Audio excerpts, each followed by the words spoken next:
All right, so this is going to be a presentation on how to set up a Bitcoin wallet. Now I've gone to blockchain.info. Many people believe that this is one of the most anonymous and easiest wallets to set up for this purpose. You're going to click on the wallet icon here. Now you have new users, existing users, and if you need some help, they have help for you. So we're going to start a new wallet. We are going to call it Dummy Coin.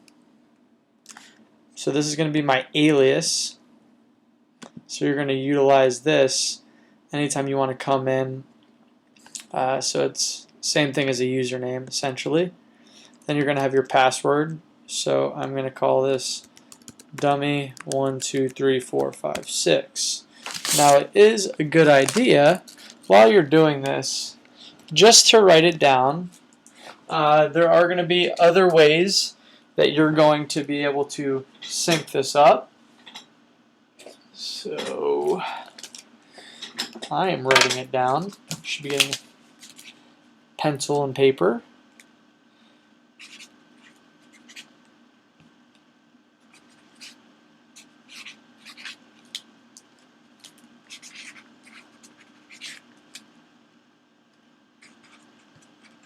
All right.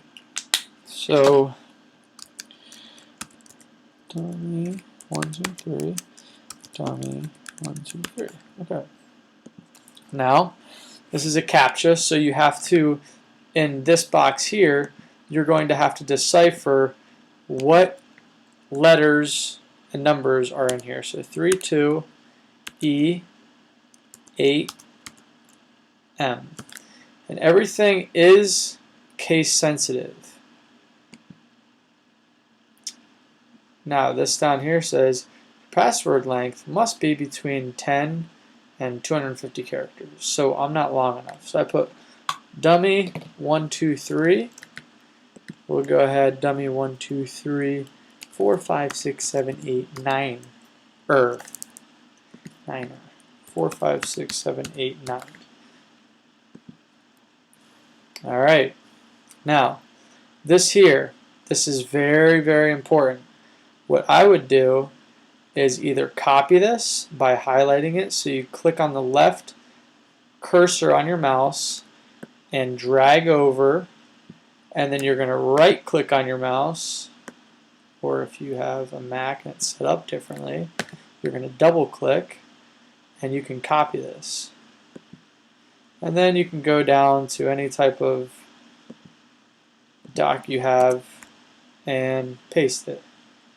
So you can right click and then paste. So right click, paste. You can also print this out. So this is very important because if you forget your password, this is going to actually remind you of your password. You're going to have to type this in. We'll get to that. So now this is the identifier that they give me. So I can either use the identifier or I can use dummy coin. And hopefully I did this right. Dummy 1 2 3 4 5 6 7 8 9.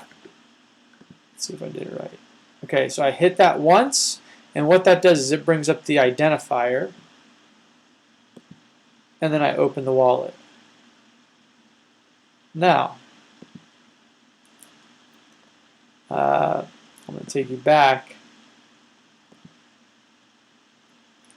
Log in. And once again, I'm going to put in my alias, dummy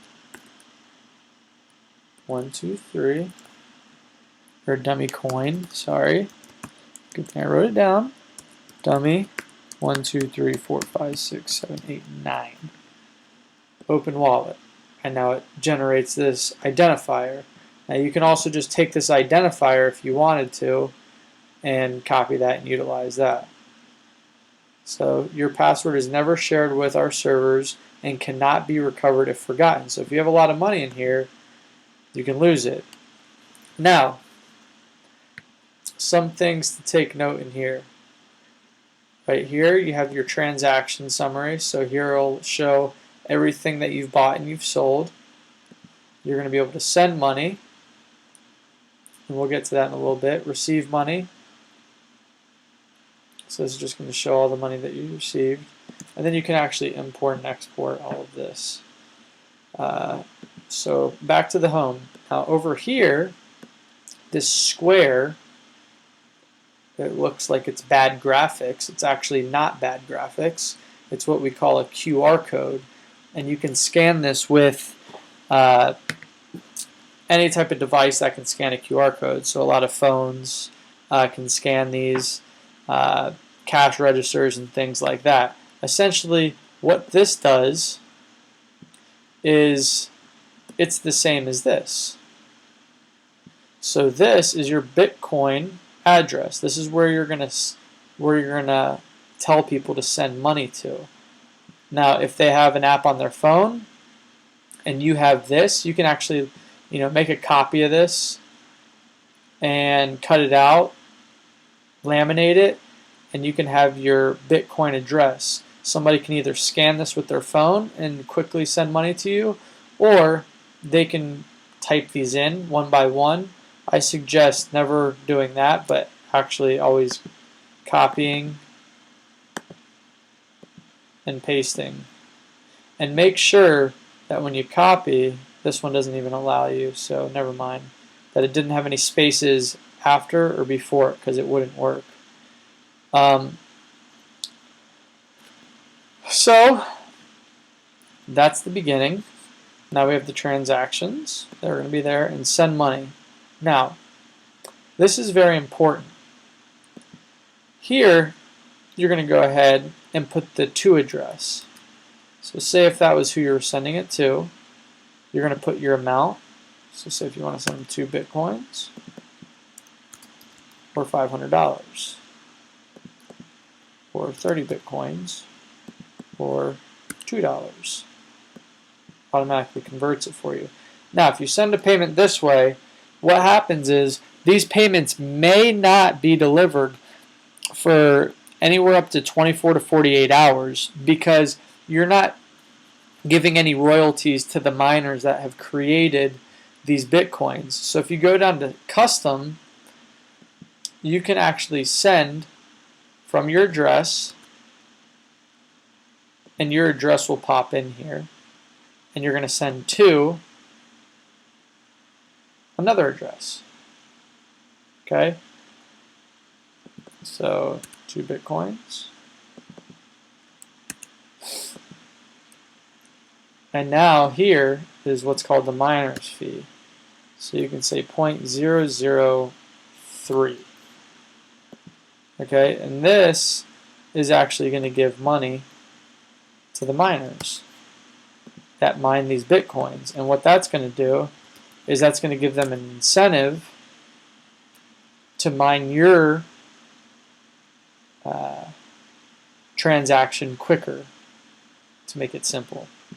So if this is 0.1 or 0.1, excuse me, they're going to mine it very quick. But I wouldn't suggest doing that. It's very expensive, and somewhere around 5/100ths of a Bitcoin should work. Or this is thousands. Okay. So and then you can add a message here, but notice that all these messages will be seen. So, all right.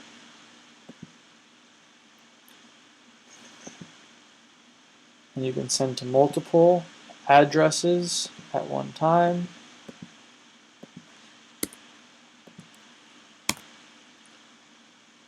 Now, one thing to note is I would always double check these amounts.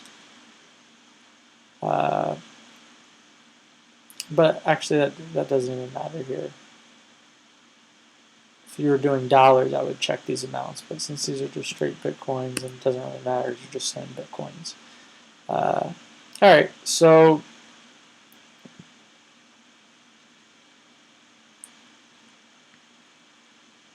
this is for sending through a shared wallet.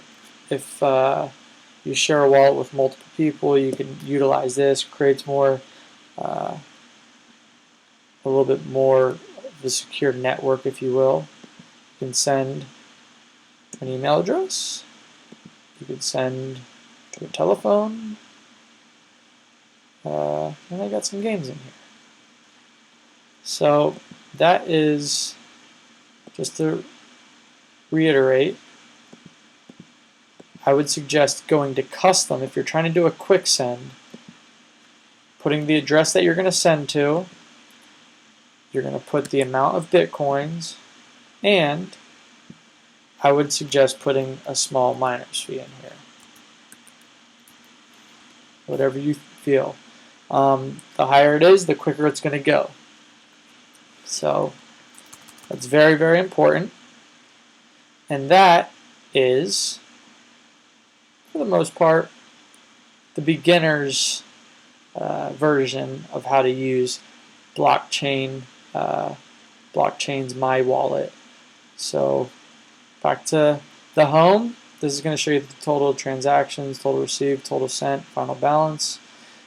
You can make deposits and withdrawals and things like that. Now backup. Ooh, almost missed that. Account settings. This is very, very important. Okay, so I'm going to re-enter my password. Okay, and now I am going to validate my email, and I set up an email just for this. Bcoin Dummy. All right, so bcoindummy@gmail.com. Now, I believe right when you click out of here, you don't even have to press anything. See how this says email updated? Now, that should automatically, as you can see here, send an email. So you're going to look in this email, and it's going to give you this confirmation code right here. Now, we're just setting this up, so just in case if you ever lose anything and you need to regain, some of your information to get back into your wallet, you can do that. So you can, if you want, you're going to confirm this, paste that right back in there, and you're going to verify that, and boom, the email is successfully verified. Now, see here,